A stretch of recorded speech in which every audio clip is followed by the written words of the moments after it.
L'amélioration de la performance de l'action publique est au cœur des politiques et stratégies nationales, en particulier dans la politique nationale de modernisation de l'État. Objet de cette deuxième session ordinaire du comité de pilotage du projet d'appui à la modernisation de l'État pour un service public de qualité. Ce nouveau comité de pilotage vient de marquer le premier anniversaire du lancement effectif des activités du projet dans un contexte politique renforcé qui le place au centre des priorités des relations bilatérales entre le Niger et la France, a précisé l'ambassadeur de France, Alexandre Garcia. Le projet AMESP s'inscrit pleinement dans l'esprit des conclusions des sommets de Pau, Nouakchott, N'Djamena, et en particulier de ce qu'on appelle le pilier 3. Vous savez, le pilier de la coalition pour le Sahel est divisé en 4 piliers. Le pilier 3 concerne le renforcement de l'État et des administrations sur le territoire. Et ainsi, AMESP pourrait devenir, et a tous les atouts pour devenir emblématique de ce troisième pilier, à la fois au regard des thématiques d'intervention, notamment à travers le soutien au renforcement de la présence de l'État sur le territoire ou la mise en place de services publics ambulants, mais aussi au titre de son ancrage géographique, avec des activités principalement mises en œuvre dans des régions qui sont en proie à l'insécurité, telles que Tillabéri et Difa. Parmi les mécanismes innovants proposés par le projet, le service public ambulant occupe une place de choix. Le service public ambulant occupe une place toute particulière.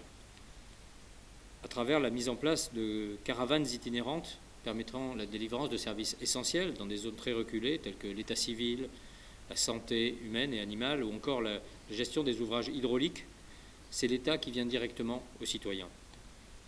J'ajouterai que si le mécanisme est innovant, il relève également d'une logique endogène permettant d'apporter une réponse nigéro-nigérienne pleinement adaptée au vaste territoire sahélien périphérique.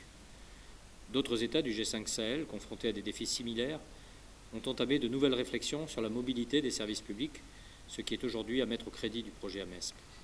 L'apport du projet appuie à la modernisation de l'État pour un service public de qualité sur l'amélioration de la gouvernance n'est plus à démontrer, selon le directeur de cabinet du Premier ministre Cheibou Lawali.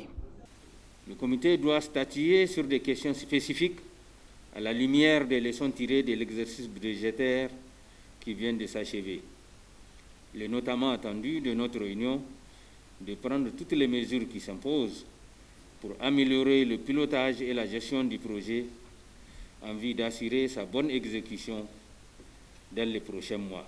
Conformément à sa mission, le comité de pilotage doit dans une première étape faire le point de la mise en œuvre du plan de travail et du budget de l'année écoulée et dans une seconde étape, examiner et adopter le plan de travail et le budget de la deuxième phase. La présente session du comité de pilotage, qui est la deuxième depuis la mise en place de l'unité de gestion de cet important projet, sera consacrée à l'examen des documents et outils clés de travail ci-après.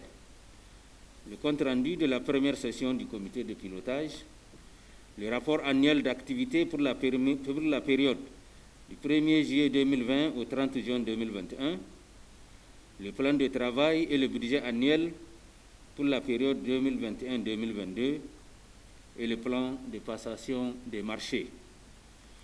Cette tâche est noble car nous l'exécutons pour les populations nigériennes et à ce titre, il est un devoir pour nous de la réaliser sans la moindre complaisance.